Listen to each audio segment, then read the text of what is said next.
When it came time to put on my black cucurucho robe and hood, the wife took a bunch of Facebook photos of me before sending me off to catch up with the procession. I hurried down the road, a bit clumsily because I've a long stride and that doesn't suit robes. The crowds were thick at First Avenue, on every block, a little tough to push through, but I liked it that way. It's nice to see so many people united in something positive, like faith. I called my father-in-law to ask where he was, and he told me a few blocks up.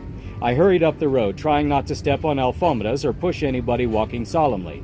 I always get nervous that I'll be in the wrong place when it's my turn. Like those bad dreams you have as a kid, I end up hurrying past all the alfombras and not enjoying them. My father-in-law, Ricardo, was not hard to find. He may have been dressed just like everyone else in black with a hood, but he towers over everyone. Guatemalans are, for the most part, small people. The indigenous especially are tiny, mostly coming to a whopping 4 feet tall. Ricardo stands more than 1 head taller than me. Great guy. I remember seeing him for the first time and thinking, man, I better not piss off his daughter. I said hi to him and gave him a hug and felt the phone in my pocket buzzing. It took a moment to fish it out of my robes, even though it had a hole for me to reach into my pocket for just such an occasion. When I looked at the display, my heart leaped. A text from Ariana. "Excuse me," I said, hanging back among the cucuruchos with the swinging thuribles and the billowing smoke. "Hi," she wrote. "Can I have a table at 8:30 for me and 3 friends?" Wait a minute, I thought. Don't respond too quickly. Nah, screw that. "Of course," I wrote back. "I'll call the restaurant. I'm out being a cucaracha right now." Wahahaha! Cucurucho! I sent back a winking smiley face, pleased with myself for making her laugh, and called to ask my waiter to hold a table. "Are you carrying?" she asked while I was on the phone. "Yep, Escuela de Cristo." "Very good," she said. It always impresses Chapinas that I get involved in these kinds of things. I put my phone away, made small talk with Ricardo, and admired the alfombras that would soon be trampled underfoot. We moved forward slowly in this march that I vaguely remember from another life, like a half-remembered dream. It was as if I had always been here, not quite knowing what I was doing, walking with a bunch of people robed in black, feeling somewhat like a lemming. In this life, though, I love the feeling of solemn camaraderie that I share with thousands of strangers, all of us united in something we do to demonstrate our faith. So I don't like going to Mass or believe in exorcisms. It's not like that. I'm just throwing that out there in case you call me a hypocrite. Anyway, we arrived at my station and waited. Ricardo was a popular man, so we were greeted many times by people passing by. I was introduced to gentlemen he knew since he was a boy, kids he'd played with that are now the owners of strong businesses, and they were pleased to see me dressed like them. Eventually, the man bearing a large crucifix appeared, with cucuruchos following with black banners and standards engraved with Christ's final words and pronouncements. Behind them, sculptures of the archangels, stations of the cross, and the apostles were carried by 4 men at a time. We waited. Finally, the cloud of smoke appeared, the ominous drum announcing the approach of Jesus in his coffin. We watched it gradually take shape, the grayer shadow within the gray billowing out of swinging thuribles. How many photos are snapped from that moment only to be deleted later because they show nothing? Hundreds of people watching their lives through the screen of a camera phone instead of with their own eyes, all of them trying to preserve a moment instead of experience it. The float came on like a warship in morning fog, the drum keeping pace for rowing slaves. I checked the card I'd pinned to the breast of my robe for the 5th time, as if I may possibly have forgotten my number in the last 2 minutes. "I am on the correct side, right?" I asked my father-in-law again, and he peered down at me with a quiet smile. "Yes, son, you're on the right side, still. You've been here the whole time. Relax." I don't know why I always get nervous right before it's my turn. Maybe everybody does. Except Ricardo. It's at moments like this when I wish Ricardo had been my dad, a real man who knows what's going on, and then maybe I'd be a real man like his son, Ricardo Jr., instead of a 35-year-old boy. Shut up, brain!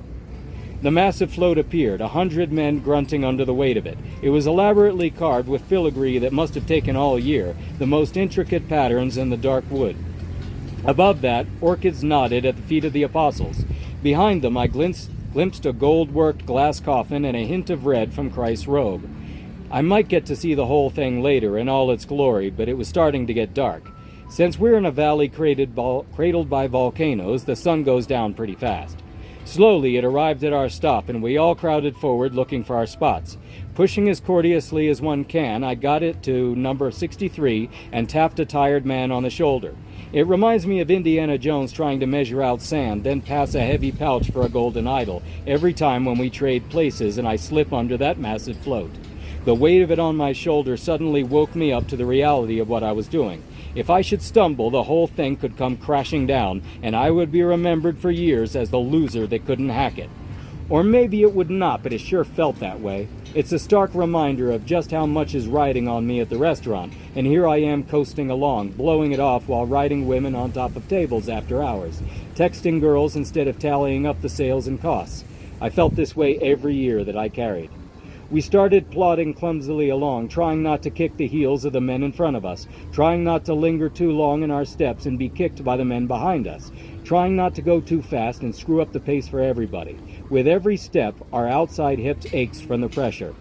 I listened to the man behind me grunting with the strain, and I straightened my back a little to move the float maybe a millimeter higher and take even a smidgen of the weight off of him.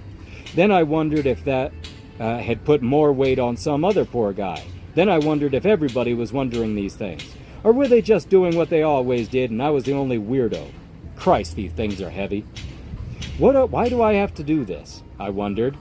Is it the only way I can feel something besides having affairs and gambling with my life? The only way I feel alive and in the moment? Because you sure can't daydream while carrying this thing. I looked at the audience as we slowly passed, a throng of men and women looking up with adoring eyes at Jesus in his coffin, crossing themselves and kissing their fingers. I'd always wait for them to toss their fingers away and say, "Perfecto," after, but they never do. It's nice to see the love in their eyes. It's a sea of devoted faces, and it makes me happy. We trampled alfombras and choked on the smoke, grunting under the crushing weight, and loved every moment of it. And when it seemed like we could not go on another moment, the signal was given for us to stop and move backwards, swaying the float from side to side. I kept slipping and kicking the heel of the guy in front of me, and the one behind me kicked mine. The orchestra walking behind us belted out their resounding dirge, and it must have been breathtaking for the people to see. I looked at the scimitar of a moon, startled that night had fallen while we were watching the cobblestones, straining our eyes to keep from treading on uneven ground. Jesus, my hip and shoulder hurt. Finally, a tide of black-robed men on the sidelines surged forward, and gloved hands touched our shoulders to take our places. I slipped out from under the weight and backed up to look at what I'd carried. I'd been right under the coffin, and it was lit up from the inside. It was beautiful. Really, whether you're a believer or not, the artistry of it is amazing. I watched it pass, listened to the musicians who followed, and then hugged my father-in-law who'd appeared at my side. "Vamos?" he asked. I nodded, and we made our way to the nearest, least crowded corner to hurry back to work. I fished a cigarette out of my pocket, offered it to him, and he made that yes-no tilting of his head before accepting.